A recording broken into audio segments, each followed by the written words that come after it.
السلام علیکم ورحمۃ اللہ وبرکاتہ۔ ناظرین کرام، آپ سے مؤدبانہ التماس ہے، جنہوں نے دارالحدیث چینل کو سبسکرائب نہیں کیا ان سے گزارش ہے کہ چینل کو سبسکرائب کر لیں اور اسلام کی تعلیمات کو عام کرنے میں ہماری مدد فرمائیں، اور ویڈیو کو زیادہ سے زیادہ شیئر کر کے نبی کریم صلی اللہ علیہ وسلم کے فرمان بلغوا عنی ولو آیا کے تحت احکام الہی کو لوگوں تک پہنچا کر اس کار خیر میں شرکت فرمائیں اور ثواب دارین حاصل کریں۔ جزاکم اللہ خیرا۔ الحمد للہ کفا وسلام علی عبادہ الذین اصطفى اما بعد، قال اللہ تبارک وتعالی فی کلامہ المجید والفرقان الحمید، اعوذ باللہ السمیع العلیم من الشیطان الرجیم، بسم اللہ الرحمن الرحیم، یا ایہا الذین آمنوا کتب علیکم الصیام کما کتب علی الذین من قبلکم لعلکم تتقون۔ محترم سامعین اکرام، آیت کریمہ میں روزے سے متعلق مومنوں کو مخاطب کر کے کہا جا رہا ہے کہ مومنوں، تم پر روزے اسی طرح سے فرض کیے گئے ہیں جس طرح سے تم سے پہلے لوگوں پر فرض کیے گئے تھے۔ سامعین اکرام، روزے سے متعلق اور اس کے احکامات اور اس کے فضائل و برکات کے بارے میں آپ سبھی ہمیشہ سے سنتے آ رہے ہیں کہ اس کے فضائل کیا ہیں، روزے کے برکات کیا ہیں، کہ اس کے فضائل کیا ہیں، روزے کے برکات کیا ہیں۔ ان سب کے بارے میں آپ سبھی واقفیت رکھتے ہیں اور آپ سبھی سنتے آ رہے ہیں، اور اس کے بارے میں آپ سبھی سنیں گے بھی۔ لیکن آج کا جو میرا موضوع ہے وہ دنیاوی اعتبار سے روزے کے کیا فوائد ہیں، روزے سے ہمیں کیا فائدہ ہونے والا ہے اسی دنیا کے اندر، اس ٹاپک پر، اس موضوع پر آج گفتگو کی جائے گی۔ محترم سامعین کرام، روزہ ہماری صحت کے لیے بہت مفید ہے۔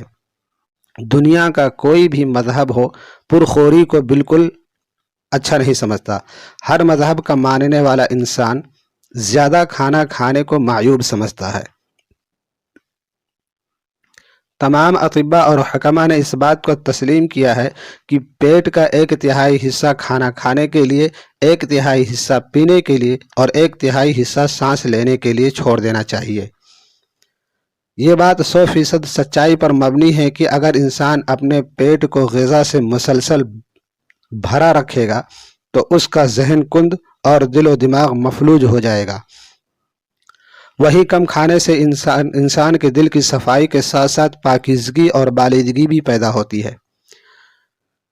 محترم سامعین کرام، اس روزے کے بہت سے فوائد ہیں جو ہمارے جسم کے لیے بہت ضروری ہے۔ روزے کا سب سے پہلا اور سب سے اہم کام جو ہے وہ جسم کے اندر جمع فاسد زہریلے مادوں کو نکالنا ہے۔ یہ روزہ اینٹی ایکسیڈنٹ کا کام کرتا ہے۔ ان اوقات میں جب انسان پانی اور غذا یعنی کھانے سے دور رہتا ہے تو جسم پانی کی ضرورت پورا کرنے کے لیے بدن سے پانی کو نچوڑتا ہے، اور اس پانی کے ذریعہ جسم میں بدن میں موجود فاسد اور خراب مادے بھی ختم ہو جاتے ہیں۔ اطباء کا ماننا ہے کہ جو لوگ روغن یعنی کہ تیل وغیرہ زیادہ استعمال کرتے ہیں ان کے دل اور شریانوں پر چکنائیاں جم جاتی ہیں، جن کی وجہ سے شریانیں کمزور ہونے لگتی ہیں، اور ساتھ ہی ساتھ ان پر چربی وغیرہ جمنے کی وجہ سے دوران خون کم ہو جاتا ہے۔ روزہ رکھنے کی صورت میں دل اور شریانوں پہ یہ جو چکنائی جم جاتی ہے، دھیرے دھیرے وہ چکنائیاں ختم ہو جاتی ہیں۔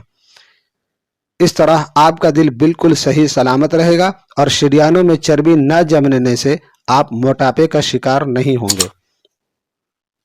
موٹاپا ایسا مرض ہے جس کی گرفت میں آج ہزاروں لاکھوں لوگ ہیں، اور اسی موٹاپے کی وجہ سے لوگ کئی بیماریوں میں بھی گھرے ہوئے ہیں۔ مثلا امراض القلب یعنی دل کی بیماریاں، جوڑوں کا درد، ڈائبٹیز جیسی بیماریوں کے شکار ہو جاتے ہیں۔ روزے دار کے جسم کے زائد چربی کو پگھلا کر اسے توانا بناتا ہے اور موٹاپے سے بچاتا ہے۔ مغربی